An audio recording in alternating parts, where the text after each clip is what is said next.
Perkenalkan, nama saya Ahmad Ribadi Aswan. Nama saya Emsalan Ibrahim. Nama saya Anastasia dari Humas 23. Assalamualaikum warahmatullahi wabarakatuh. Nama saya Intan Nugraha Putri. Kebetulan saya di posisi ini selaku manajer komunikasi data JSL di PLN Unit Induk Distribusi Jakarta Raya. Belum genap 2 minggu ya. Karena kami merupakan perusahaan negara gitu ya di bawah kementerian, maka tanggung jawab sosial lingkungan ini menjadi krusial, hal wajib gitu ya. Apalagi PLN ini adalah salah satu perusahaan yang masih ada subsidi negara gitu ya, karena menyangkut kepentingan orang banyak. Nah, maka TJSL ini tidak hanya berfungsi di perusahaan tidak hanya sebagai bentuk dalam tanda kutip charity gitu, tapi memang kewajiban yang harus dilaksanakan, ada pantauannya dengan ketat, dan ini menjadi pantauan juga langsung dari negara atau kementerian. Kata saya, jabatan tertingginya adalah General Manager. Kan Pulau Jawa ini dengar rumornya itu kelebihan daya listrik ya. Dan kemarin itu PLN itu membangun PLTU 9 dan 10. Dan apa sih alasan PLN membangun PLTU 9 dan 10? Karena kan Pulau Jawa ini udah kelebihan daya. Jika dibangun kembali, maka kan akan bertambah lagi kelebihan daya dan PLN mengalami kerugian. Pak, di Jawa itu kan cadangan daya udah lebih ya.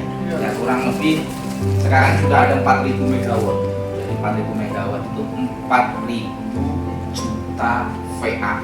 Kalau di rumah itu kan 900 VA, 1.300 VA. Kalau ini cadangan daya di Jamal itu kurang lebih 4.000 juta VA. Itu besar sekali itu Pak. Ya memang besar, karena kebutuhan di Jawa kan luar biasa juga. Nah, kenapa sudah cadangan daya besar tapi masih bangun lagi pembangkit 9, 10 dan mungkin seterusnya. Jadi gini, Adik-adik perlu ketahui kebutuhan listrik kita di sini itu tidak pernah stuck, selalu bertambah. Memang kalau ada dilihat Pak di Jakarta contohnya kan industri nggak ada apa, izin sudah nggak boleh Pak. Ya di Jakarta.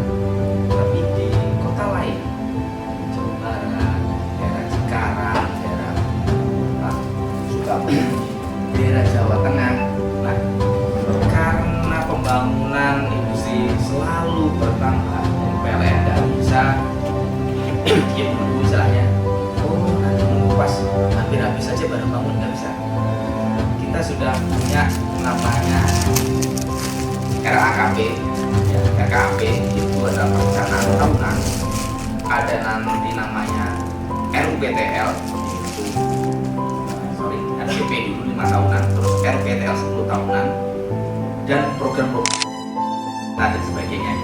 Kita punya program berjangka, ini tujuannya apa?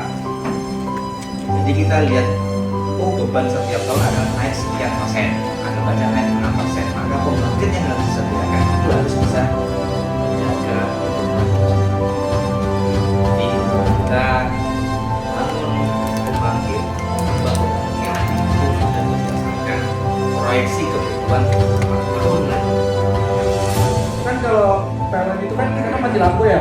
Nah, kadang kan ada juga komen-komen yang gak manusiawi lah di PLN itu. Nah, itu cara penanganan PLN itu gimana sih? Sebenarnya kita tuh di PLN tuh punya beberapa sosial media. Kalau misalnya kita di PLN Bisjaya, kita punya PLN_Bisjaya. Nah, itu Instagramnya milik kita yang kita kelola sendiri. Tapi untuk penanganan kasus-kasus terkait pemadaman gitu, itu kita ada namanya Instagram untuk seperti kontak center gitulah, PLN@PLN123 kalau nggak salah. Itu ada Instagramnya, ada Twitternya, ada Facebooknya gitu, semuanya bisa di komen di situ ya. Jadi kalau misalnya di Instagram kita pribadi, karena kita yang mengelola, ya biasanya kalau saya ada keluhan padam, kita reply, misalnya kita tanya padamnya di mana. Kalau misalnya, karena sebenarnya yang kelihatan di luar itu hanya ujungnya. Kalau misalnya itu kayak gunung es ya, yang kelihatan di komen secara langsung itu cuma pucuknya aja. Tapi sebenarnya di DM kita udah banjir gitu ya. Sebenarnya tuh kayak wow gitu ya, udah banyak banget. Dan itu ya kita memang nggak mengelola itu sendiri, jadi kita bareng-bareng gitu ya. Kita juga ada tim yang khusus untuk menjawabin itu juga.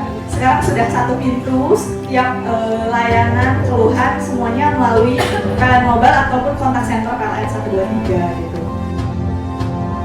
Melakukan office tour gitu ya, dan nanti mungkin sharing spesial terkait dengan komunikasi perusahaan gitu.